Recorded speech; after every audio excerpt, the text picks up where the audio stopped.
Wonderful. Oh, good. This room is filling up. Highland Park, we've got Kristen. Thanks. Jeannie in Chicago. Wonderful. Tina from Mount Prospect. We've got Cambridge, Mass in the house. Sally, welcome. We've got Amy from Austin. We've got Claudia from Chicago. Olivia from Evanston. Wow, this is fabulous. Thank you all. Riverside, Illinois is in the house. Margaret's here from Oak Park. We've got Celia here from Baltimore. Welcome. Love seeing you here. Thanks for being here. Pam in Chicago with 2. Great. Let's let that keep going. Please keep filling this room, and I will get us moving forward. We've got a lot to talk about tonight and some beautiful films to watch. So I'm Anna Garcia Doyle, and I'm the Executive Director of the One Earth Film Festival. I want to welcome you to our virtual screening and discussion, which we hope will present rich opportunities for learning and provide a brave and safe space for important conversations that matter deeply right now in our country and across the globe. One Earth's 10th season theme is Inspiring Change. I was inspired by mountain biker Brooklyn Bell, who advocates for space equity and wanting to see more women of color in the outdoors. She appears in Becoming Ruby, which we'll see soon. I was moved by eco-justice Shiro Maxima Acuna and her resolve that water is life in the film Maxima. As you watch this on International Women's Day, think about what inspires you most about these 2 incredible women and their stories. I don't want to go any further without acknowledging our sponsors and partners without whom we could not do this work. So I'd like to thank WBEZ 91.5 Chicago and Vocalo, as well as Betsy Grimm, Waking Body and Mind, Northwestern's Sustain You, the Environmentalists of Color, and Calumet College of St. Joseph. Thank you all for your support. One last note is that if your circumstances allow, please donate to support One Earth's nonprofit year-round screening events, youth programs, and more at oneearthfilmfest.org. We are thrilled you're with us as One Earth Film Fest celebrates 10 years of inspiring change and utilizes the power of film to spark change on topics of environment and those intersected with environment, like social justice. The fest has had to adapt to a virtual format, but we strive to stay true to our model. While we're not physically together, we are here together, live, virtually, still able to create community, become aware of issues, engage in dialogue, and be inspired to act. African-American activist Angela Davis said, "You have to act as if it were possible to radically transform the world." The stories in our fest films reflect that possibility. Our collective actions will achieve that possibility. Our event will take place in 4 parts. We'll introduce you to some folks who will help us have a great discussion after the film. We'll then watch it together. Then afterwards, we'll unpack the film's themes in a facilitated Q&A with our wonderful panelists. Please participate by using the chat to share thoughts, ideas, or questions. We'll end by sharing concrete actions you can take to be part of the solution. These actions come from our panelists and other action partners. As we live current movements and reframe narratives around justice, environment, and bringing innovative, equitable solutions to our climate crisis, we're hopeful for the future. I am grateful to the knowledgeable filmmakers, film subjects, facilitators, and panelists joining this and other fest events.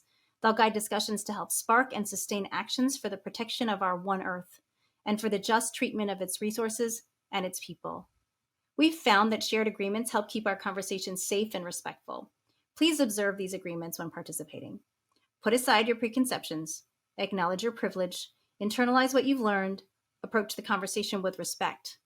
Engage your active listening, use I statements and get comfortable with your own story. Acknowledge Native peoples who came before us in protecting our land. One last thing before we meet our facilitator and program participants. If you're active on social media, tell people this is happening. Amplify these voices and be part of the community we're building here together. The hashtag for the festival is hashtag OEFF2021. Thanks again to all of you for being here. And now I'd like to turn it over to our facilitator to introduce themselves, the panelists, and our film. Thank you so much, Anna. It is my pleasure to be here with you all this evening. My name is Reesheda Graham-Washington, and I will be your discussion facilitator this evening. I am the proud owner of Live Cafe and Creative Space in Oak Park, Illinois, and I'm also serving as the principal consultant for RGW Consulting, which is a practice that focuses on anti-racism, diversity, equity, and inclusion. RGW are obviously my initials, but RGW also stands for Reimagining and Generating Wonder. And I suspect that tonight will be very much in line with what RGW is all about as we become reimaginative and then we get curious about our environment and how it intersects on such a wonderful evening, International Women's Evening. So thank you all for being here. And we're going to meet our panelists in just a few minutes, but just a bit of an invitation. We often watch movies and then walk out of the theater without really reflecting on what we've seen, how we felt about it, or what implications it has for our lives. Today, on International Women's Day, we plan to have a rich, thought-provoking dialogue sparked by two rich films. The first will be Becoming Ruby, and then we will also have some time with Maxima, joined by knowledgeable, committed panelists. We really are looking forward to having you participate because we know that to the extent that you participate, that is to the same extent that we will have an enriched dialogue with your reflections and questions. Please share your questions and thoughts after each movie in the chat and continue to explore ways to take related action. We will have more direct responses to how you can become activated at the end of our time together. And now I'd like to introduce our panelists. I would like to briefly introduce all of our panelists that will be a part of our post-film program. And so we will have with us Coach Robin Renee from GirlTrek. We will have also with us Claudia Sparrow, who is the director for Maxima. So glad to have Claudia with us. We will have Olga Bautista from Southeast Environmental Task Force with us tonight. And last but certainly not least, we will have Yolanda Cortez with us as well, from who is the maestra on Ministerio Bíblico, which is the master's seminary. So we will have Yolanda with us as well. We'll share a little bit more about each of them at the end of the film. But now, the moment we've all been waiting for, it is my pleasure to introduce our first film, Becoming Ruby. Becoming Ruby is 18 minutes long, and we will discuss this film with Coach Robin Renee from GirlTrek at the end of the viewing. So please make sure you stay tuned and attuned for that. I want to share a little bit with you about Becoming Ruby, the film. So, not seeing herself reflected in the community she loves, our mountain biker, skier, and artist main character, Brooklyn Bell, created her own role model, a hand-drawn hero called Ruby J. With Ruby J as a guide, Brooklyn spent the next few years trying to live like her, breathe like her, be unapologetically Black like her, and in the process, shaped her own identity, one that intertwines her love for dirt, snow, and art, and a voice with which to advocate for diversity and inclusion. So without further ado, we're going to get ready to start this incredible 18-minute film, which easily I would have set 4 times as long for what I know you will come to love as much as I do. Let's begin Becoming Ruby.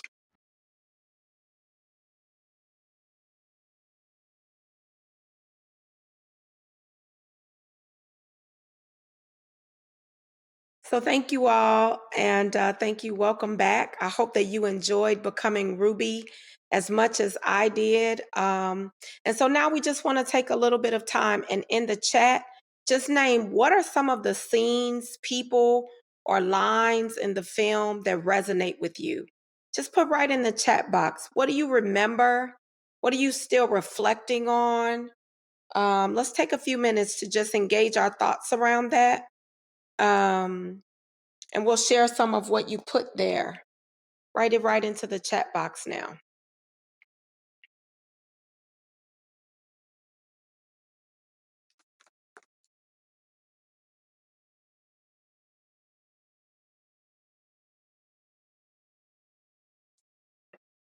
Well, I will tell you that there were so many things from this film that resonated with me. Um, Obviously, as a Black woman on International Women's Day, I really could identify with so much of who Brooklyn is and who she is becoming.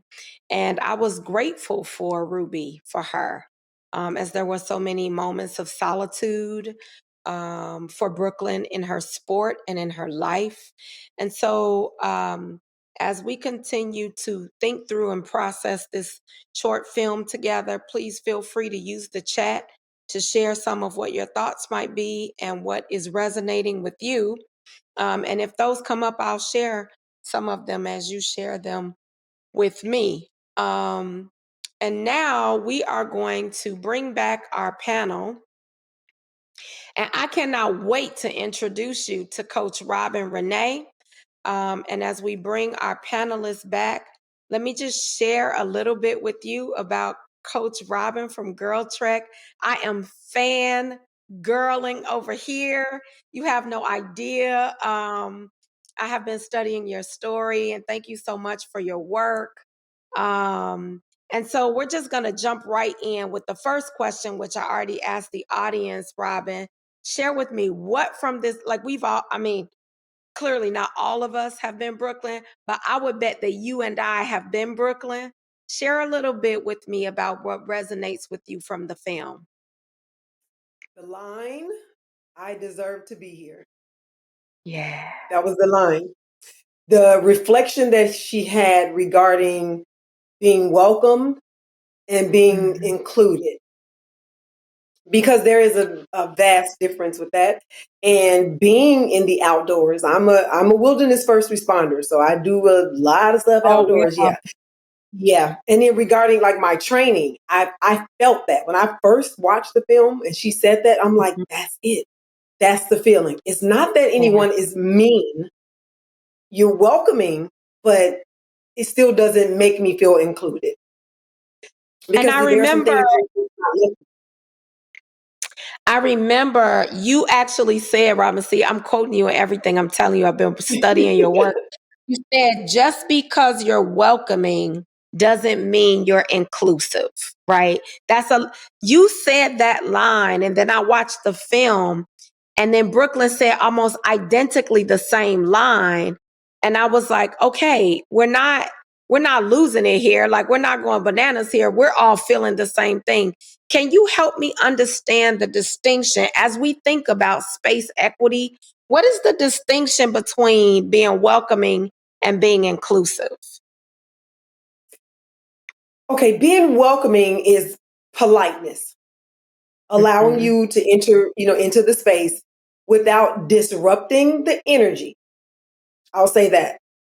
So you're welcome to come into the space. But just like Brooklyn observed, like, where's Drake? Like, I'm okay with the Yeah. rock and roll, but where's Drake? And that's a very important piece when you want to really make people feel like they are a part of it. And I don't think it's done out of malice.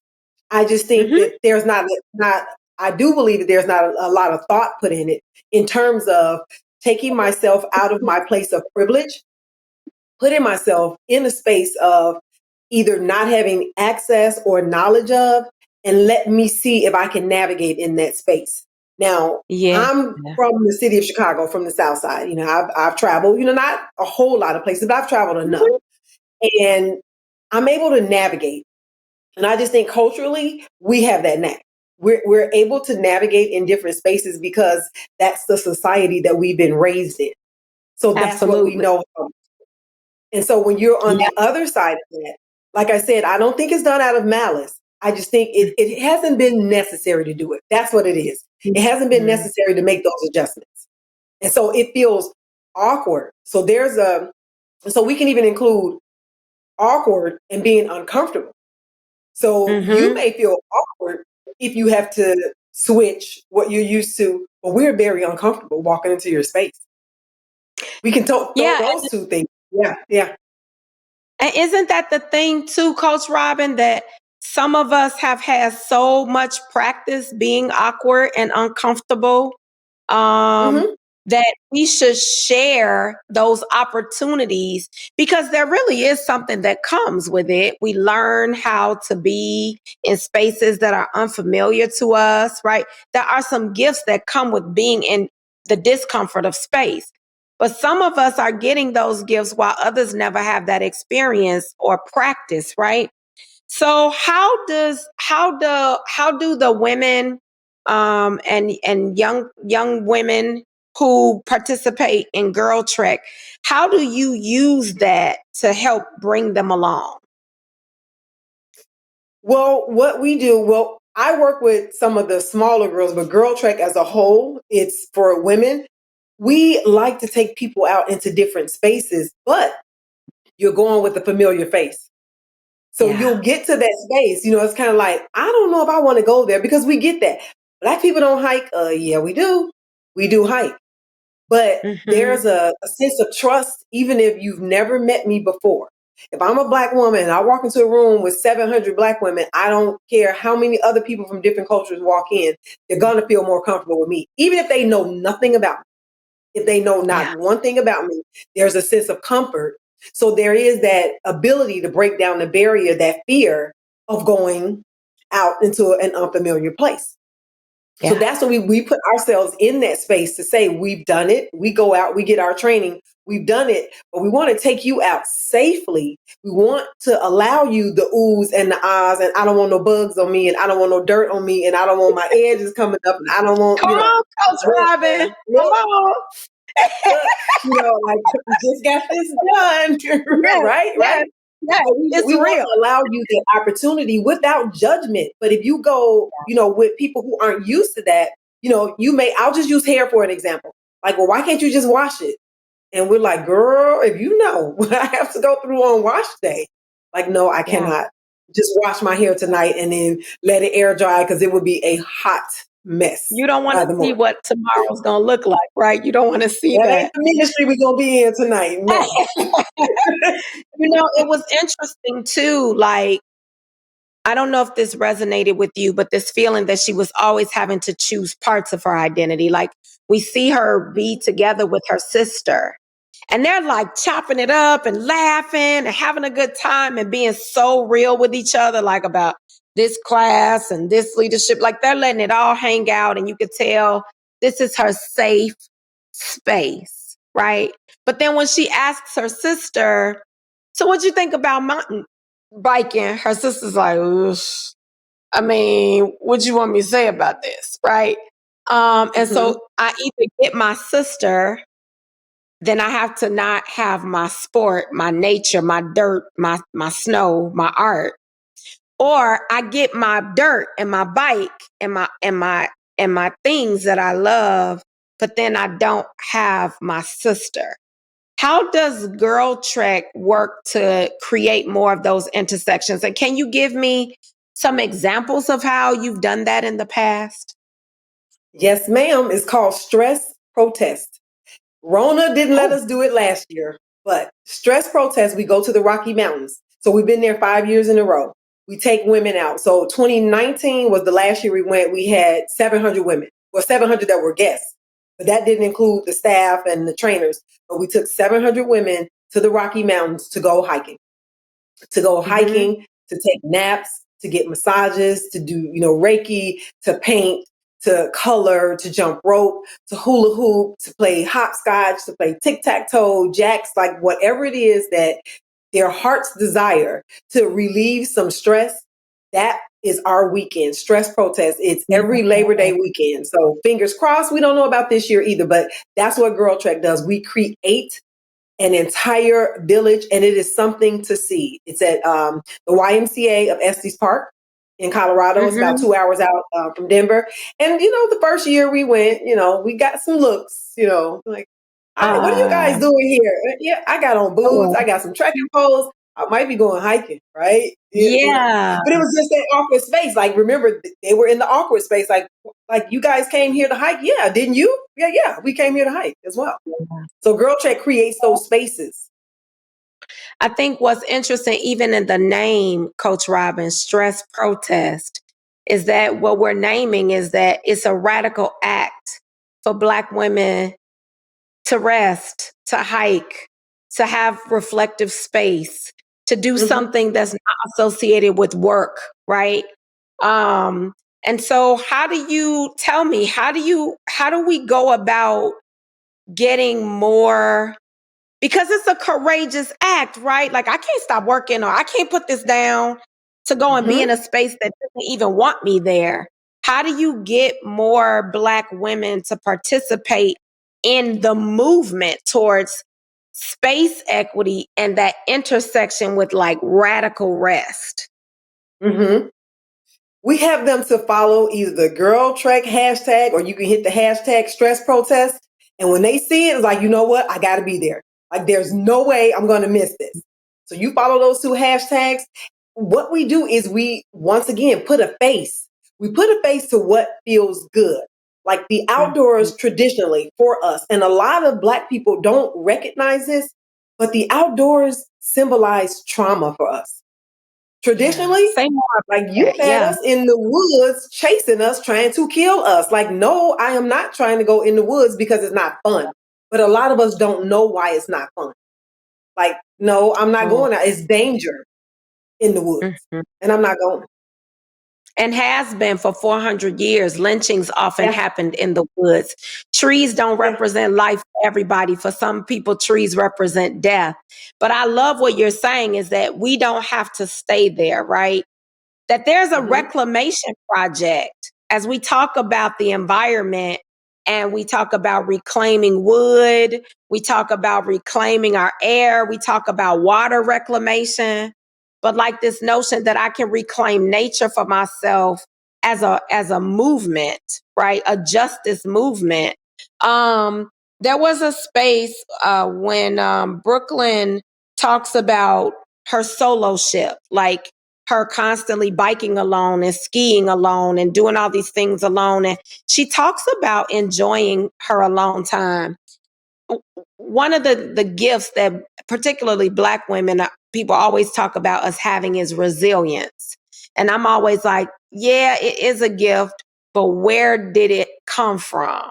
It didn't always come from a good place. Yes, this is a good byproduct that came from a really hard thing, right?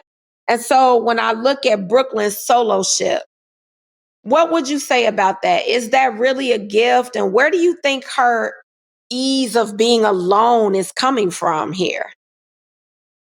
Well, you're right. So part of it was from necessity. It was born out of necessity. But she has also learned to appreciate that alone time, especially when it comes to reconnecting back to nature. And so a part of what happens at stress protests, we allow people that time. Now, one of the beautiful things of stress protests for people who've been there in GirlTrek Nation, if you out there, you know this is true. The beautiful thing is the reception is horrible in the mountains. So you can't be on your cell phone all day long.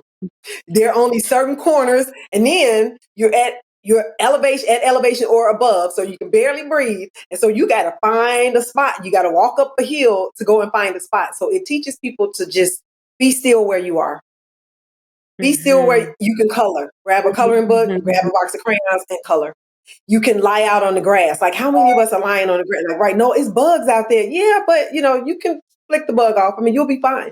So like by day 2 or 3, we see people easing up on that.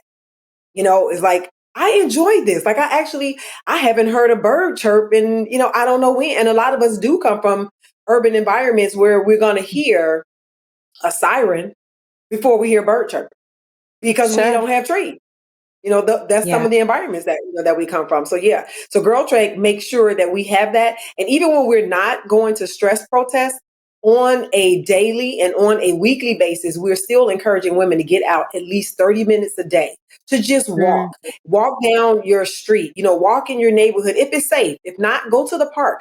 But then also be attentive to, like you're talking about reclaiming, we're reclaiming our neighborhoods. We have some serious ambassadors for improving, cities and making them more walkable because we're out on the pavement walking and seeing, like, why is this big pothole still here from last winter? Like, come on, like, we notice it and we want something about it. So we do that as well, just on our daily walks, making sure that we keep our neighborhood safe for us.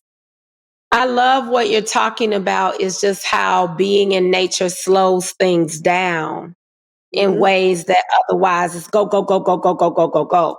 Right. And that, to your point, a siren can be a safe space if you associate home with constantly being in busyness and movement and going and doing, and not so much silence and quiet and being, right? Um, One of the things that Brooklyn says, she says, when I'm biking, it doesn't matter what my skin looks like or who I am. What matters is being connected to the dirt. And at first I was like, yeah, sometimes you just can lose your whole self in nature, right? But then my very next thought was, is it because there's no one else there who looks and sounds like you? So you lose yourself to the sheer invisibility of it all, right? So there were all these sort of double-edged swords, right? Like where it was like, oh, a place to lose yourself, right? But then is it like, if like with what GirlTrek does, I can lose myself because I'm Mhm. amongst people who can sound like me. I'm not worried about that as much, and I could be more free to be just who I am. But if no one there looks like me, I almost have to lose myself, right? And to just blend into the environment around me, just to be able to cope with the environment or circumstances or context of my being. So my question is, how does GirlTrek make it where both things can be visible? My nature and my being with the dirt, and still being more fully present as a Black woman. How do we make those things okay to show up at the same time? We hold each other accountable for taking care of ourselves and for taking care of each other. So, Mm. in order for you to take care of yourself, a part of that is rest. I mean, the nap ministry is real. You need to rest. If you're not able to get in a full 8 hours, get 15 minutes, get 20 minutes. So, in order to do that, you got to get some alone time. You can't be with each other all of the time, but we can be like the whole thing we're doing now with the pandemic, the whole alone together. But we're going to create some space so that if you need that time to breathe and you need that time to be by yourself, we want you to be able to have that, but we also want you to be within an arm's reach to have someone to put their arms around you in case that quiet space brings out some stuff in you that you need some support for. Because sometimes us sitting still taps into some things that will break us down. And we need that support. It So that's what does. we do. And we needed to go there, right? Like we needed to go to Uh-huh. those places. I love what you're naming, Robin, about you go out and learn these practices, right? But not just for the day and leave them there, that you bring those practices back to your dirt, wherever your dirt is. I'm seeing notes in the chat. People are saying 30 minutes a day sounds very doable, right? All of a sudden, already just you can hear the invitation calling, and people are like, wait a minute, I think I can do that, right? Maybe Mm-hmm. you don't get to go all the way to the Rocky Mountains the first time. Maybe you just go to Thatcher Woods, and that's okay. Maybe you go to Exactly. right, and that's okay. Um, what are some resources that you would have people rely on? Obviously, first and foremost, GirlTrek. What are some other resources that you would point people to if they were interested in expanding this idea of space equity? REI is a good resource. They have, the different classes. Yeah. Sierra Club Okay. is good as well. And actually check the local forest reserves. I know here in Cook County, there's a whole section that's dedicated to making the outdoors more equitable. I mean, there's Oh, wow. training, teaching you about camping 101. Yeah. Yeah. So check into your local forest reserve or a local park district. I mean, park districts may have them. Chicago has the Chicago Explorers and they do front country. Outdoor leader training is down by Northerly Island, which is beautiful down there. So you get to learn Beautiful. some backcountry skills, but it's for front country camping because some kids are not able to go out in the backcountry. And if that means we're gonna camp out, side of Navy Pier, then that's what we're doing. We're gonna go hang out in Grant Park, then that's what we're doing. but it gives them that experience, because if you go in the middle of the park, it's just like the woods. Like, to a little kid, it's just like the woods if you take them in the middle of the park. So yeah, so I would say local park districts, forest preserves, any national parks that are around you. Check into those national parks. Sierra Club. Oh, Knowles, the outdoor leadership schools, the National Outdoor Leadership School. Knowles, that's the Harvard of outdoor education. So if you can plug into a Knowles program, yeah, and they come out into the community too. So if you can, reach out for them. Somebody also named Outdoor Afros. I don't know what that is, but I want to know. I want to know about that. Outdoor Afro. Yeah, that's a whole movement in itself. It is specifically it was created for, I'll say that, specifically for Black people and getting Blacks into the outdoors. That's Rue Mapp, Rue RUEMAPP. She's the founder of Outdoor Afro. And they go, it could be kayaking, it could be hiking, it could be skiing, it could be sailing. I mean, all things outdoors. All things outdoors. Yes, Outdoor Afro. Thank you, whoever put that in the chat. That's a good one. Well, our time is almost up. Any final thought that you want to leave with the hundreds of people who are on our watch today? What would you leave us with on International Women's Day? I would say, when you think about being inclusive, the welcoming part, I think that just as decent people, we have that, whichever side of the cultural spectrum you end on, we have that as decent people. But the inclusion part, just be genuine.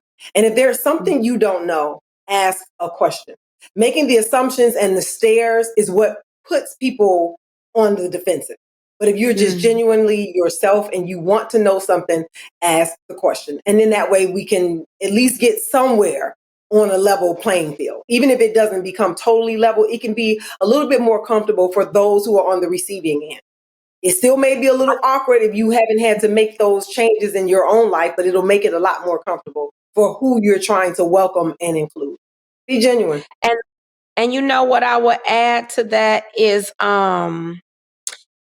let's not forget that in most of these cases, the land that we're standing on, it didn't ever really belong to any of us. And if that's the case, then there's no need to welcome me, because it's no more yours than it is mine. So we're standing on land that belongs to neither one of us, right? And how does that shift our posture when we're meeting someone else? Because if I see you in the mountains, then if I don't assume it belongs to me and I have more right to be here, then I might just go, oh, you're here too. What should we do together? Rather than to think, what are you doing here? We're always here, but you're not. What are you doing here? But the land really doesn't belong to any one of us alone. And so how do we share it and hold it loosely, recognizing that we're all standing on borrowed land? Thank you so much for what you've shared, Coach Robin. I got all kinds of things I want to continue to ask you, but our time is up. So I'm gonna have to fangirl you beyond this video tonight, which I will do. You can look forward to that. Thank you so much. Thank you. And thanks for all of our attendees. Thank you so much. Absolutely. And so we're gonna turn now. The greatest threat to our planet is the belief that someone else will save it. That was stated by Robert Swan, who's an activist for the work that we are doing tonight, recognizing that we have one Earth and none of us are more owners of it than anyone else. And that the true reality is that we all have to do our part to make sure that everyone feels like the world belongs to us all and the Earth belongs to us all. And so one thing I wanted to ask you too, Coach Robin, before she's already off there you are. So you want people to take action. I heard you say 30 minutes a day. That's what we can do. Anything else you would add? We need to get up and get moving on this mission. What should we do? The 30 minutes a day, and just make sure you include some rest. We live in a society that's on 24/7. Include some downtime. Rest doesn't necessarily equal sleep.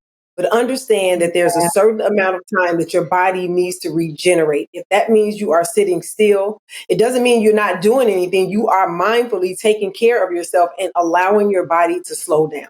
So we got movement and we got rest, but be intentional about it and make sure you do those things every day. And drink water.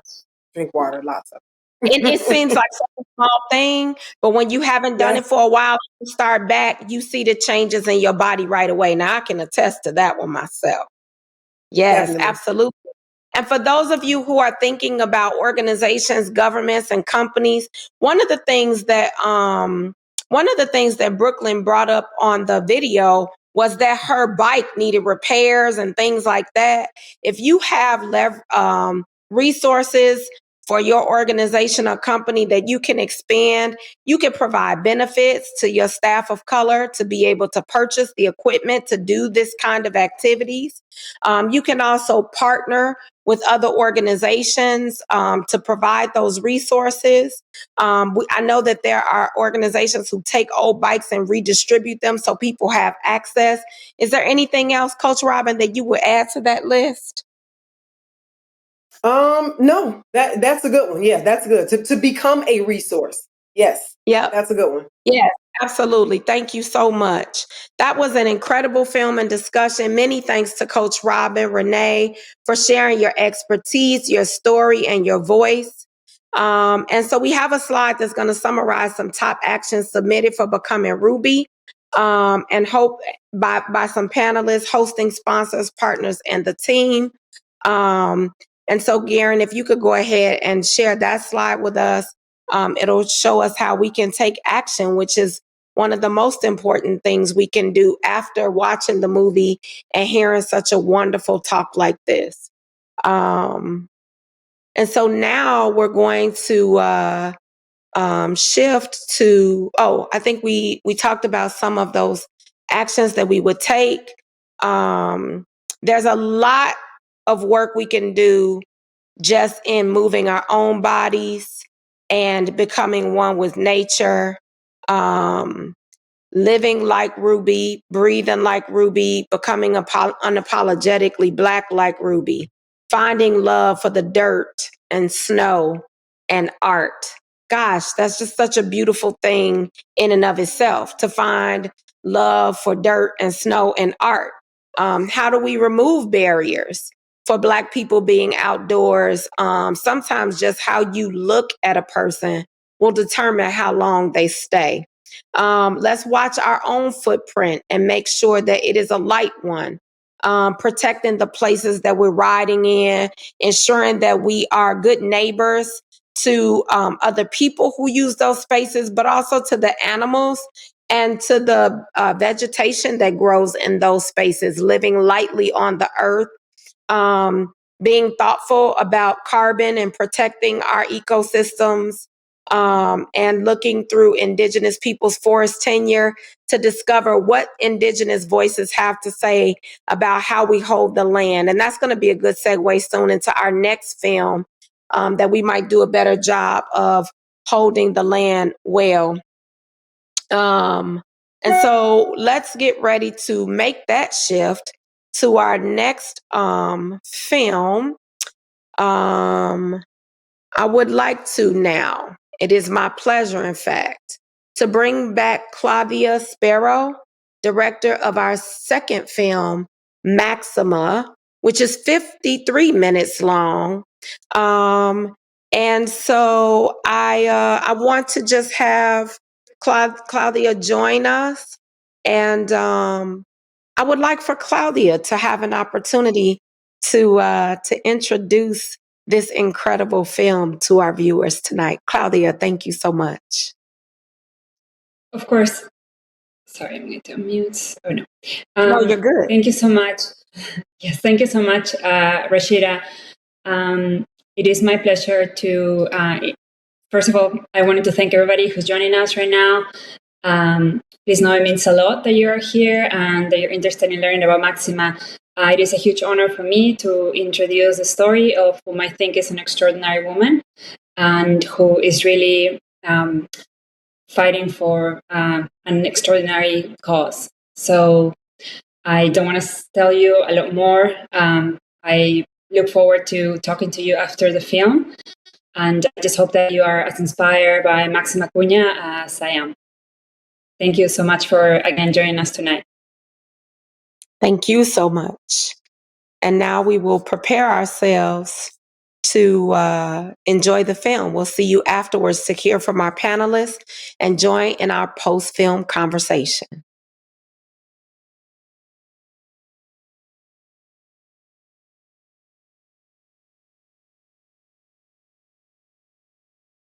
An incredibly powerful and provocative film, Maxima. And so there were so many thoughts and so many feelings, to be honest, that could easily be associated with what we just shared together. I want you to go right into the chat and start to type some of the scenes, people, or lines from the film that you remember. What's resonating with you? What is staying with you post end of the film? Please write those comments right into the chat, and I'll begin to share some of them with the larger group. Scenes, people, or lines from the film that you remember. Let's just take a few minutes to share some of those now.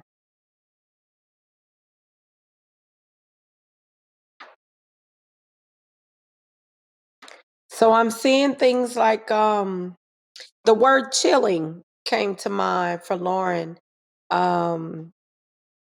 Another quote, I defend the land, I defend the water because they are life. The land and the water are life. The joy when she held her grandbaby, the determination walking past those armed guards, fight for fundamental human rights. That this is a hard film to watch, both for how horribly the mining companies treat Maxima and her family, and for what mining does to such a beautiful land as well. That the way that Maxima shows up with such humility in court with her hat even versus the company's actions in court, you can see that they're kind of preoccupied with whatever else they have going on with their phones, and her constantly being thoughtful about how she was showing up in the world is probably the fuel that the fuel for her fight. That humility as fuel is something that we don't get to see as frequently. Laura also talked about the sheer number of police that were on her property, and the reality that she was then accused of harming 20 of them, apparently single-handedly. I found that interesting. Police destroying her crops, and the imagery of that was hard and difficult for some people to watch. And so there were just lots of really challenging, really provoking, thought-provoking and emotion-provoking moments and statements, quotes from this movie, ones that I hope we will continue to reflect on for quite some time. That this should not be required of just one person. Lisa says this should be the requirement of the companies to correct, and not just for Maxima to have to fight this battle on her own. Linda wrote, I'm weeping for her and her family right now. Yes, this is important to know. Let's not forget that as we're watching this film, it's not fiction, right? That this is a documentary, and that means that this is happening to a real person and real people in real life. The fact that Peru has no recourse for human rights abuse is absolutely amazing. I'm grateful that the company is a U.S. company so that she could bring her case here. But that becomes a very complicated and layered situation as well. That the U.S., that this is a U.S. company, but exploiting Peruvian land, and that this deal was funded by U.S. federal dollars, which means that our taxes probably supported this entity moving in this way. And then we become the court that tries it. So you see, like, again, we've been talking about this double-edged sword nature of things. The audacity of Yanacocha destroying her crops on her land, starving her of her own land. Yes, these are all very challenging and difficult things to watch. Probably much more challenging and difficult things, hands down, to experience. And so I want to bring back our panelists, and I want to introduce each of our panelists as they are returning back to the screen. So I just want to take a moment to name three really incredible women who will participate in this next panel with us. And I want to start with Claudia Sparrow. Claudia is the director of Maxima. And if you can, in the chat, just give her just due, as this is an impeccable film that brings a story to us that we would not otherwise perhaps witness without Claudia directing it. So born and raised in Lima, Peru, Claudia has been recognized as one of the 10 most prominent filmmakers in Peru. Her film, I Remember You, starring Stephanie Butler from Stranger Things and Joe Egender from The Night Of, had a theatrical and VOD release in 2016. Her American Film Institute thesis film, El Americano, won an Emmy Award in the drama category. Claudia is also the recipient of the Franklin J. Schaffner Fellow Award for directing El Americano. She is a 2018 Film Independent Fellow. Let us please welcome Claudia to be with us tonight, as we are grateful to have her with us. The next person I want to introduce to you is Olga Bautista, who is the Community Planning Manager for Alliance for the Great Lakes and board member of the Southeast Environmental Task Force. Olga has dedicated her professional career to improving the quality of life of the residents of the Southeast side of Chicago. As an environmental justice advocate, Olga has been effective at getting municipal, state, and federal elected officials and agencies to address the environmental racism prominent in her beloved community. In 2013, she helped lead a campaign that got rid of enormous piles of petroleum coke from the banks of the Calumet River. In February of this year, Olga published a report, the Calumet Connect Data Book. The data book has been compiled to serve as a resource in guiding policy and planning in the Calumet Industrial Corridor. The data book is the product of more than a year of collaborative research led by Olga.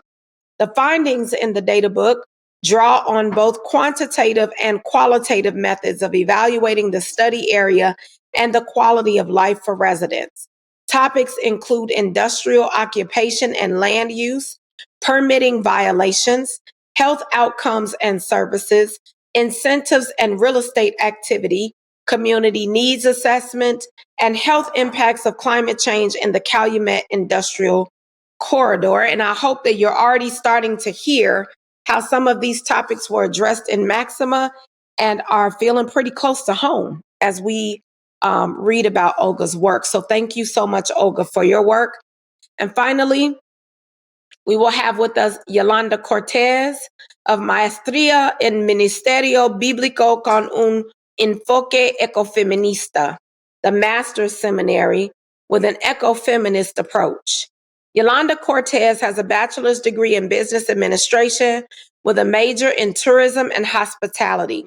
She studied at La Salle University in León, Guanajuato, Mexico. Yolanda immigrated to the United States in 1993. She worked in the social services field, specifically in early education area and mental health. For about 2 years, she was the events and student services assistant at the Catholic Theological Union. She will soon get her master's in biblical ministries in May of this year. Yolanda coordinates the Mujeres, Voces Proféticas Bíblica Reflection Group with the Pastoral Bíblica Claretiana of the United States and Canada. Let us please welcome all three of these amazing women to our panel on this International Women's Day. Thank you all so much for joining us. And thank you for giving me an opportunity to hold your stories with you this evening. I want to start with Claudia, just to give you an opportunity. It's one thing to create a work. It's another thing to watch it probably more times than you can count during the editing process.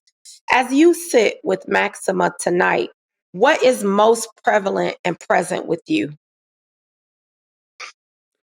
I think you mentioned it, Reesheda, in the introduction, the fact that this is, a real life story that is happening, that is not over. And, to just, to me, I still struggle to understand why this happens. And also, Maxima is a unique, extraordinary woman, but unfortunately her fight is not unique. And I think she represents the fight that activists all around the world are facing. And what is scary to me is, just the thought that, this is Maxima's story, but it could really happen to any of us whenever, we have to go against any economic power. So, yes, I think it's, to me at least, it's impossible not to watch the film. And, it doesn't matter how many times, like I feel her pain, I feel her journey, but I also am always, even more inspired by her courage. It's really the one thing that it really pushed me to want to do my best and whatever it took to tell her story, really. And I think, Claudia, you are the perfect person to come alongside Maxima in amplifying her narrative. It is not every day that we get the opportunity to have a Peruvian woman director leading, guiding, and ushering in and ushering forth the narrative of another Peruvian woman. Can you talk with us a little bit about the impact that you think your particular telling has on the story itself? I want to think that, it's interesting actually, because I am Peruvian, but I was also born and raised in Lima, the city of Lima, which is completely different to where the area where Maxima, was born and where she grew up and her family. So she's in the Andes of Peru. And even in Peru, there is so much diversity that you could almost say that they are two separate worlds. So, even for me as a Peruvian, there was a lot of learning to do about, for example, I had a major disconnect with nature. I didn't realize that, but it was thanks to Maxima, to that experience, that I really got to, understand that aspect. And honestly, for me, it was a transforming experience because I got to witness, what it means, the importance, ultimately that water, the land have. And I had never stopped to think about it really. Like I remember, like Maxima one time asked me, like, do you know where your water comes from? Do you know where your food comes from?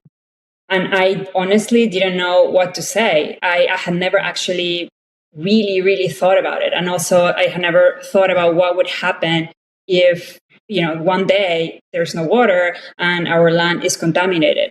So again, to me, that was a turning point. And at the same time, I think that I don't consider myself an activist. So I approached the film. I try to approach the film like just by giving Maxima a platform so that she can tell us her story in her own words. And I myself was learning and educating myself, as I realized many of us are. We just don't know that this is happening, not even in Peru, here in the US as well. And again, it happens all over the world. So, I hope that by being Peruvian, I was just able to portray the beauty of my country and the beauty of the Andes. But my goal was always to just let Maxima tell her story in her own words. Yeah, I really appreciate how you've articulated that you had to take on a particular kind of posture of humility yourself in order to make room for the amplification of Maxima's story from Maxima, right? And that no one particular culture of people is a monolith, right? So this idea that you're Peruvian and Maxima's Peruvian, that must automatically mean that you share everything in common. But really giving yourself the space to see those nuances, because that's where learning and growing and stretching and transformation really gets to happen, is in the spaces where we realize we're the same but also still distinctively different. There's a question from the audience. How do you first hear of Maxima's struggle and decide to even come alongside to tell her story? Sure. Actually, ironically, my focus had always been fiction. And, right before I learned about Maxima's story, if you had asked me if I was ever going to make a documentary, I have sworn with my life, no, simply because it was never my focus. I was just like fiction, I love that. But then in 2016, when she won the Goldman Environmental Prize, which is equivalent to the Nobel Prize for Environmental Activists, a Peruvian journalist wrote a beautiful piece about her story. And that basically like shook my world. There was a before and after, I just could not stop thinking about Maxima. And I was just so incredibly, honestly, I was just in awe of her, her courage, just her dignity, just everything about her, and also like the passion for her mission, her love for the land, for the water. And I just thought like, I'm a Peruvian filmmaker. There must be something I can do to give her voice a larger platform. But I didn't think it was going to be a feature film. I thought, okay, I'm going to start with a short. And it all changed when I first met her and realized the story was much larger. So, but that's how it all started. And the gift that you got from that, I'm sure there were many, right? But one of the gifts that you got from that experience was your own reconnection with the land. Can you say a little bit more about how you found your reconnection with the land and what that meant for you?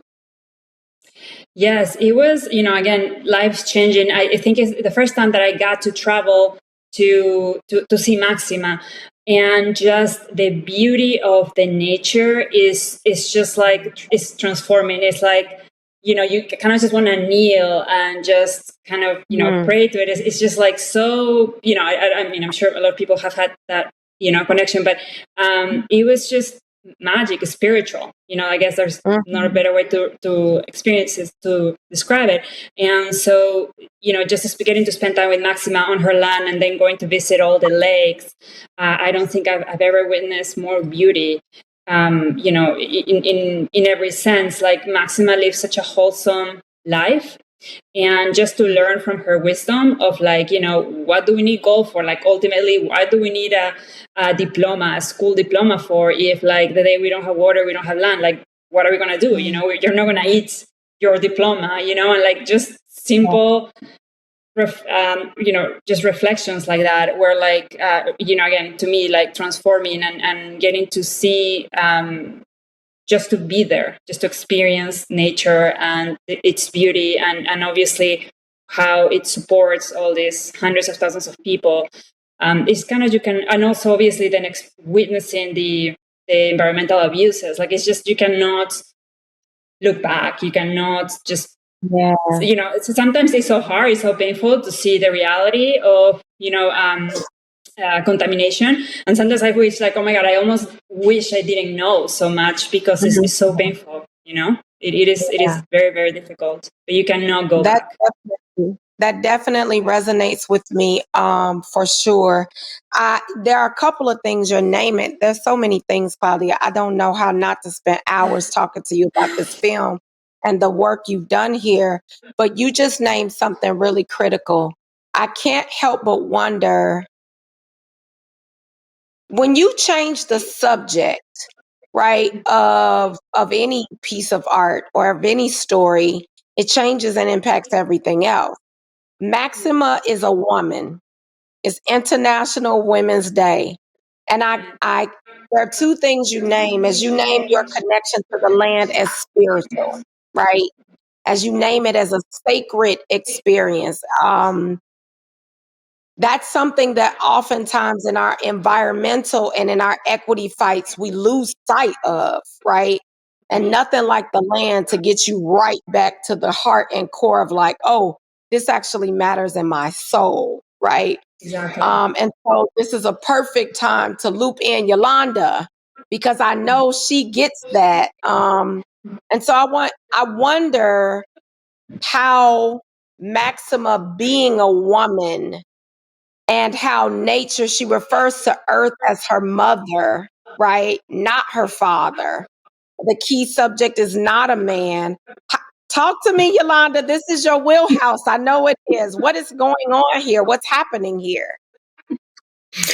Well, it is the Pachamama, actually. And we are taught by sometimes our religions and our parents that God it has a male figure.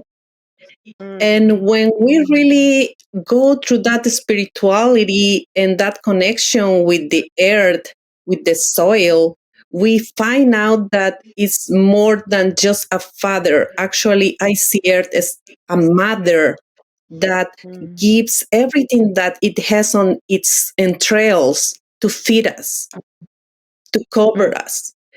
So I understand very well this feeling of Maxima. She refers to God. She says, this is what God gave us, the land, and the land is our mother.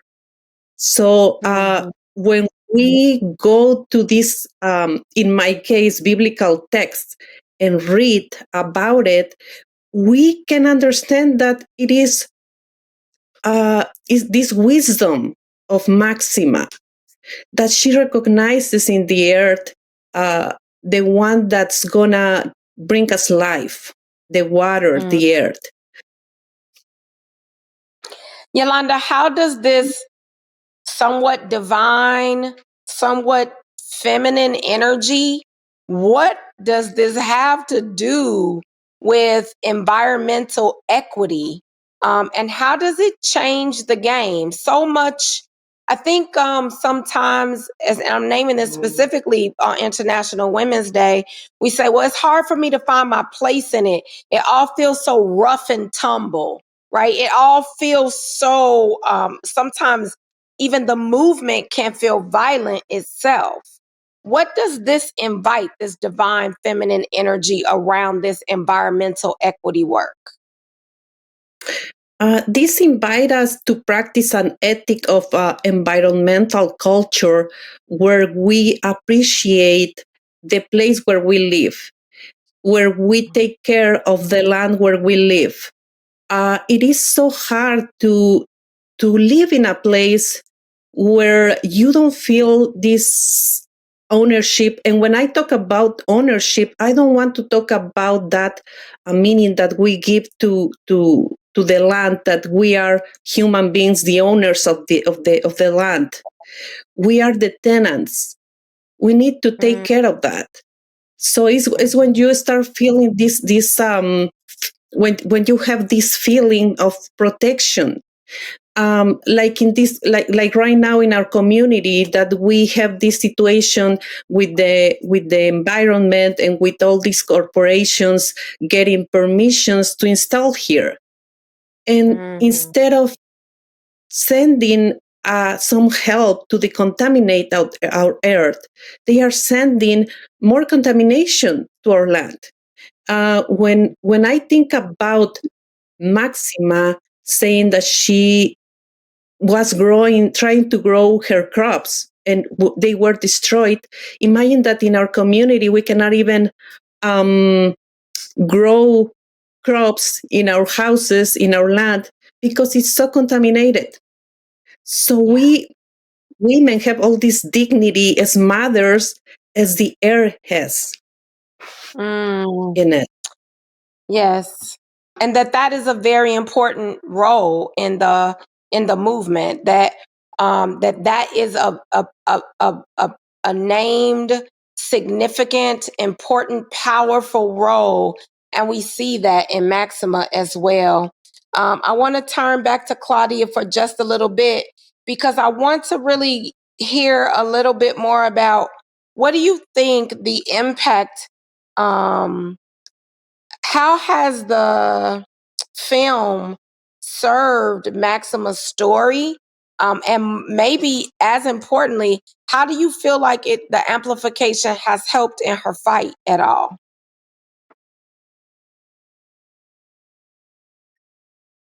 I can't hear you, Claudia. Are you muted? I'm so That's sorry, okay. Reesheda, I forgot to unmute me. That's okay. So the film hasn't been released to the general public yet, but it will in a few months. So we're working on that. And in the meantime, we've been building partnerships and support from organizations and universities, all over the world, festivals. So one thing that we have definitely seen is that the film has definitely created awareness about her case. So she's been getting support from all around the world, again, from businesses, organizations to individuals. That's been really wonderful, because I feel like our team is going to be a lot stronger when it's basically helping us get the film out there as much as possible, and that is our ultimate goal, that everybody around the world can see the film. And on that sense, I think it's also given her protection, because she has become a very well-known activist, and I think on that sense is probably is working in her favor, and there are less threats as a result, because again, she's become like a very significant public figure. So we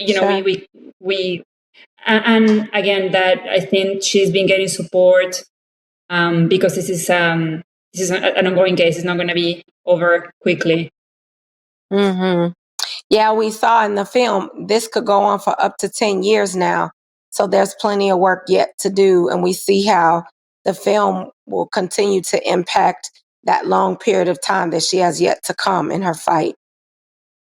Right. And we really hope, just to give a quick update, since the film, basically the appeal courts has rejected her case twice. So now her legal team is working on a new strategy to present it again, maybe even, to a larger court. So fingers crossed on that. But yes, it's going to be definitely ongoing, and we're really hoping that this case can serve as a precedent, because again, this is happening all over the world, and corporations are getting away with it. Yes, and you bring a really good point when you talk about all over the world, because I was doing like these national acrobatics in my mind when the movie started, and it talked about how the U.S. had supported Yanukovych's mining efforts to the tune of $5 billion. Immediately, we become complicit.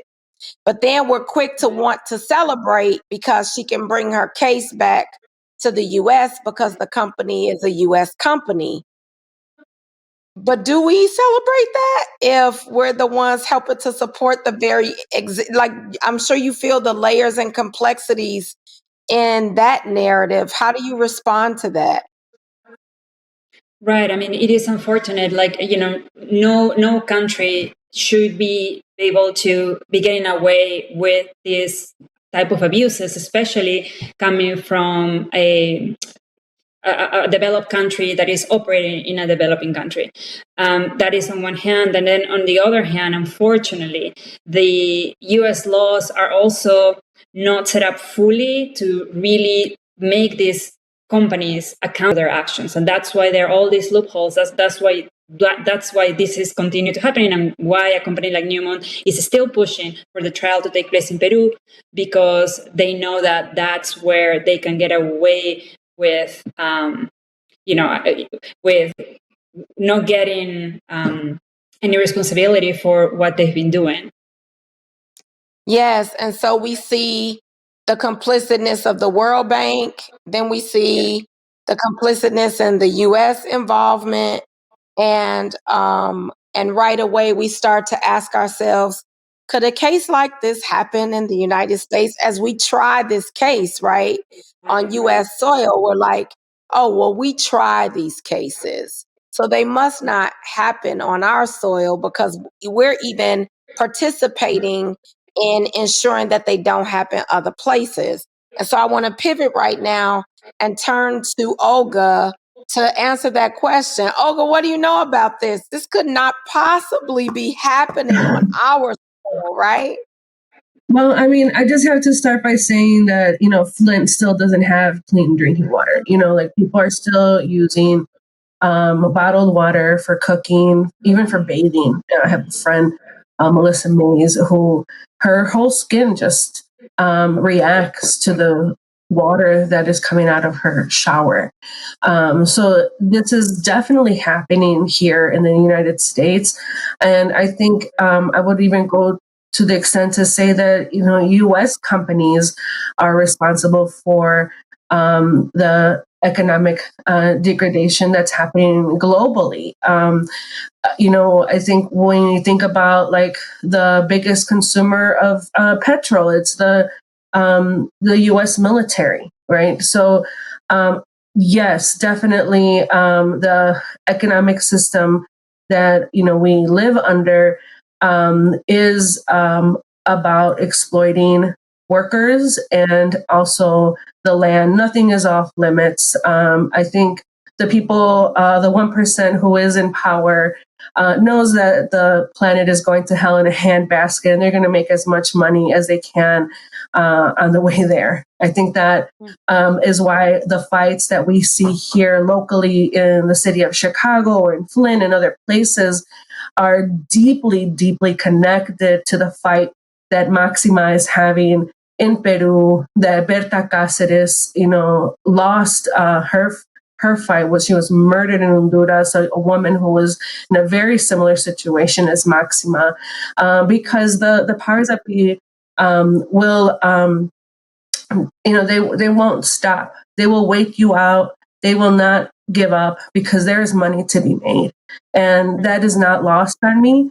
And that is what gives me the fire and the spirit to hold these companies accountable, but also the governments that allow these companies to continue to create these problems.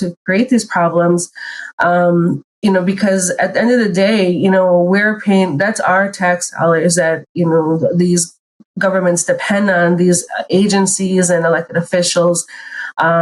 They need our tax dollars to survive. So then we need to be able to learn how to wield that power to stop them, to elect our own people into power, to create, spaces for accountability. So yes, it is happening here. And can you, Olga, give us that? We know that we sometimes get a 30,000-foot view of how this works in our country, in our city right here in Chicago.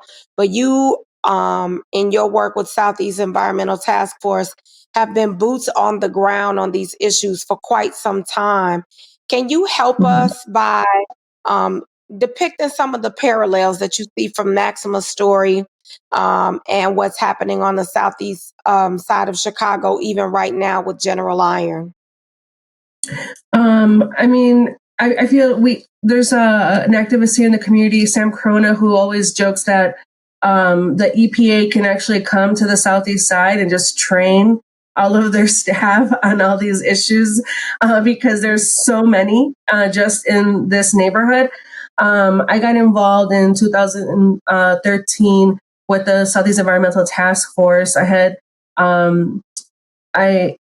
that time, I had just had a little girl, Liberty Rose, and my neighbor was volunteering there, and it was discovered that there was enormous piles of petroleum coke that were being stored along the Calumet River.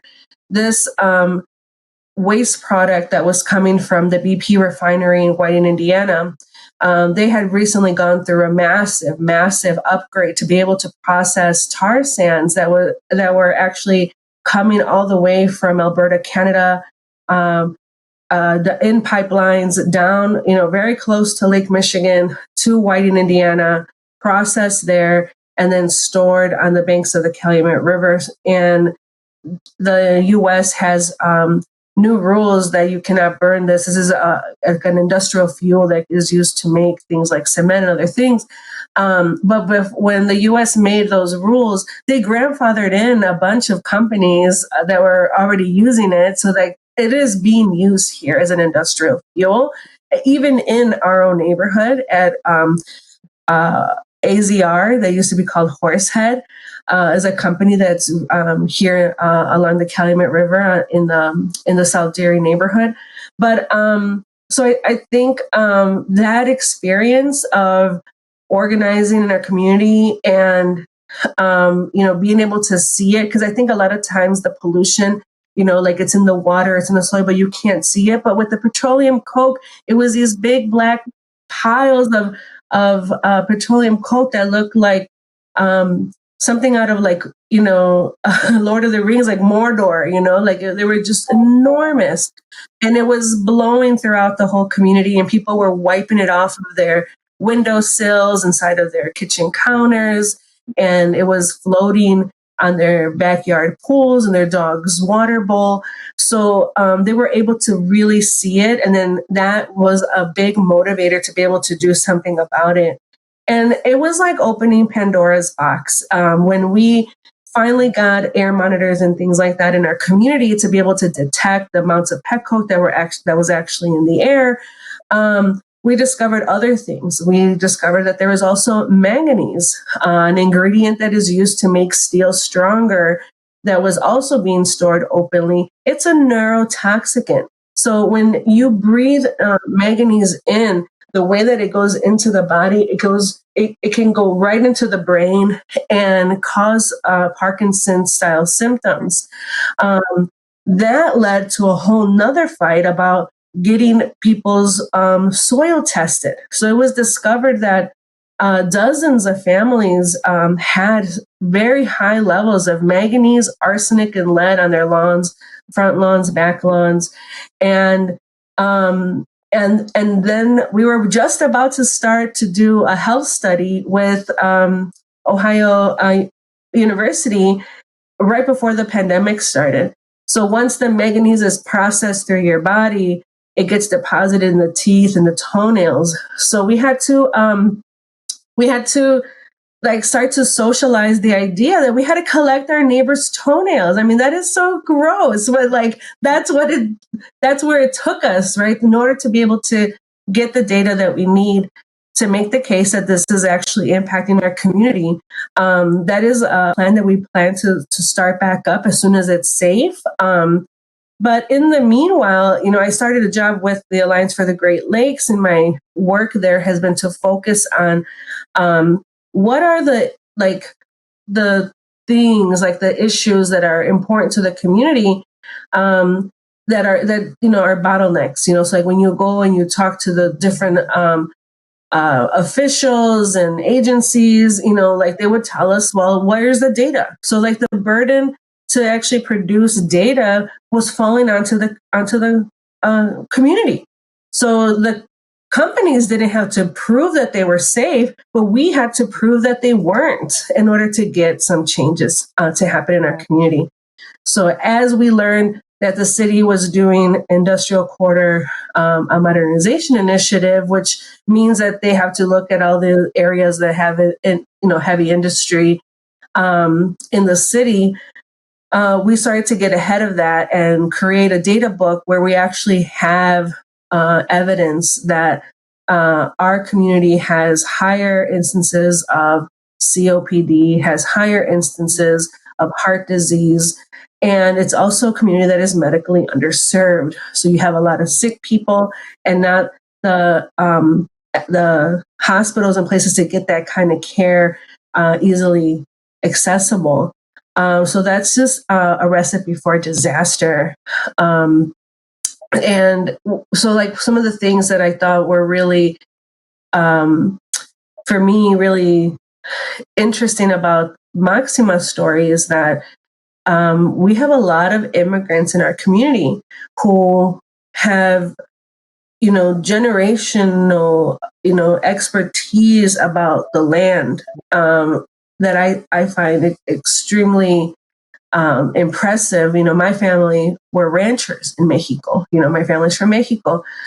And in Mexico, and then our families would know how to take care of the land, how to take care of the water, and move streams and irrigate land and take care of the animals. And then they come here to the US and they're completely cut off of all land use decisions. And with so much expertise and knowledge about ways to operate safely and things that can be that we can learn from, we're not even tapping into that genius. And I see that as for me, a calling for me in my life to like create those opportunities to draw out that expertise, even if it's doesn't seem like it would match because we're living in an urban community. It is definitely there, and we have seen it. I've been to some of the events that Yolanda Cortez, who is my co-panelist, has done, and it is incredible to hear these stories from people who have come here to work in some of these industries, that have this knowledge, and to share it in ways that I think would just bring a whole nother layer to the way that our city does land use and permitting. Yeah, you have really comprehensively shared about how long these fights have been going on, how long there have been people at the table to make change happen in some of these ways. And one thing you're naming is a need that we have is how do we diversify the table and not just to have representation, right? But to really relinquish the power, so that people who have if we're really wanting this change, and I'm starting to start here, like if we're not really wanting it, then let's just say that and stop pretending like we do, But if these are changes we really want, let's move past the place where either we say, well, we don't know anybody or can't find anybody who looks or sounds differently than a dominant culture voice to lead the charge on these issues. But then B, once we get these folks, historically, intentionally, traditionally marginalized people group representatives at the table, let's make to Robin's point earlier, let's practice some space equity, really giving the power, the resources for Black and brown people to do more than just be at the table. Another space of agency is for us to just assess, what do we really need? Like one of the audience members said, ultimately, we, the consumers of electronics and jewelry and all of these things, like if we didn't want and need all of this, then there wouldn't be such a drive to get it all. And who needs to be at the table having this discussion to implement accountability now, not 10 years or 20. We always have time to get there. People tell me all the time that I have to expect intermittent change in around equity issues. But when we have folks climbing the Capitol building, we can arrest 300 people in a month. Like that was not incremental at all. Like that happened swiftly. And so I just find it interesting what we expect to take our time to do. We're still talking about the water in Flint, and how many years ago was that? But when folks climb Capitol buildings, we get something done right away about that, right? And we got hearings happening within 30 days. So I think we have to be mindful and curious about how timelines work and for whom and when. This goes right into our next segue into taking action. We talked a little bit about how we can take action by diversifying the table, by including more voices, but moving beyond representation and really getting to the heart of the matter on some involvement and not just being present. So I want to take a look at some of the actions, additional actions that can be taken beyond tonight. And I think we have another slide for that as well. Becoming a champion of places too precious to mine and raising the profile of mining impacts.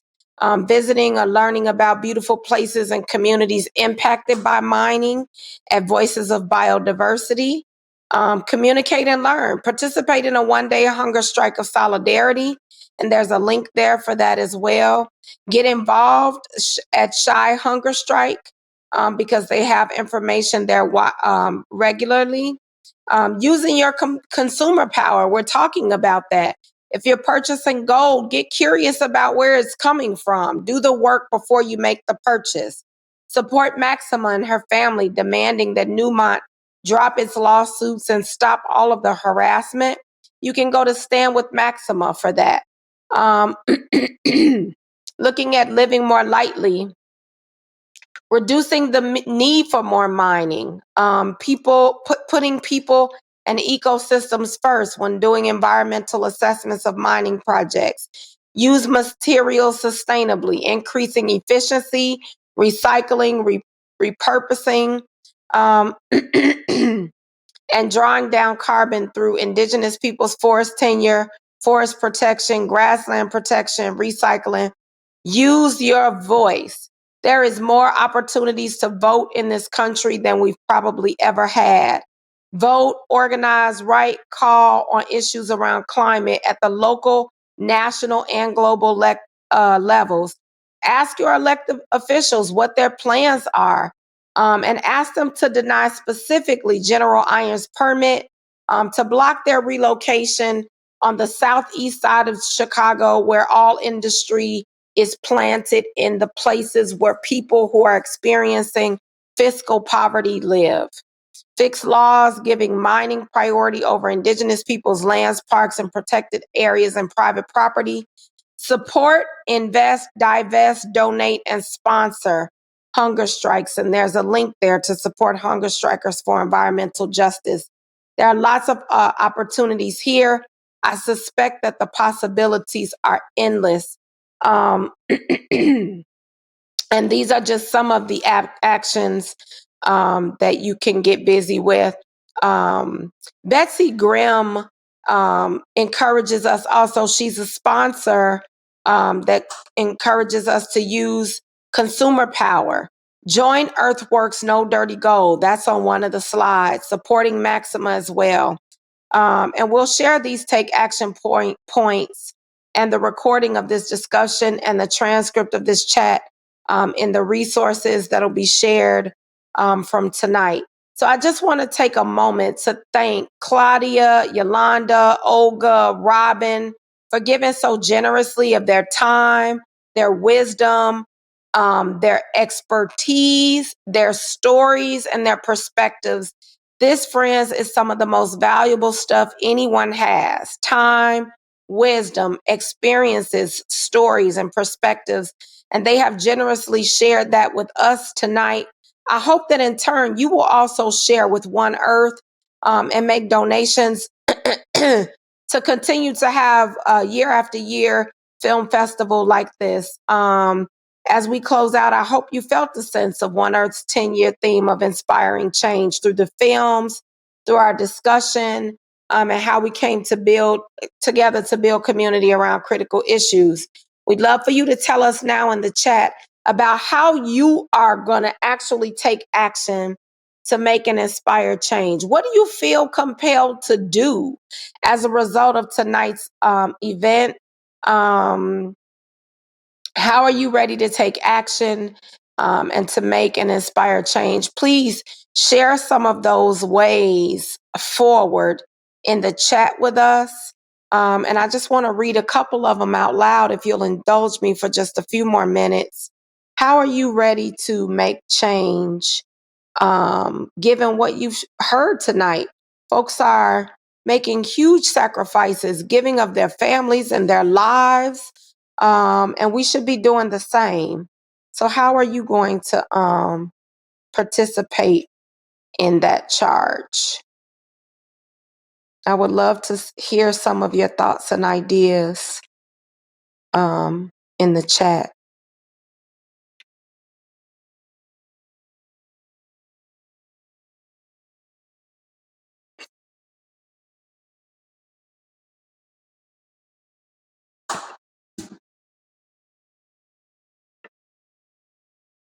And as you continue to think of what those ways will be, I know we hear from Tina continuing the push in the responsible mineral space, demanding for mineral exchanges to adopt responsible mining standards like LME is doing. Demanding for mineral exchanges to adopt those standards is a key part of what we need to do. Follow the hashtags, hashtag stop general iron, hashtag deny the permit, hashtag stop general iron, hashtag deny the permit. Olga has shared so much with us tonight, and I hope that you will continue to share and amplify the narratives you've heard from all of our panelists. To learn more about our panelists, see the links on the slide that will come up soon. You can follow Olga at Shy Hunger Strike on Instagram and Twitter to help protect the southeast side of Chicago. Remember to tweet, post, or share about this event online and in social media.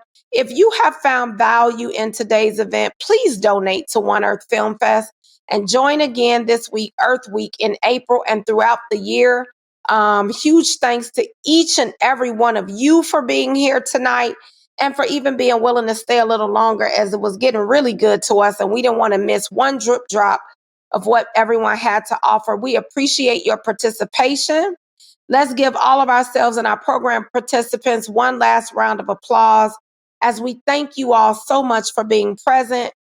We ask that you would take the information on the screen now so you can continue to follow our wonderful panelists. Thank you all so much for being with us tonight, and we hope that you have great prosperity, growth, and development in the work that you are all doing. I'm so grateful for you in each of your respective roles. Thank you. Thank you so much, Reesheda. It's been a pleasure. This is my pleasure Thank you indeed. so much. Thank you all so much. Have a wonderful evening to everyone.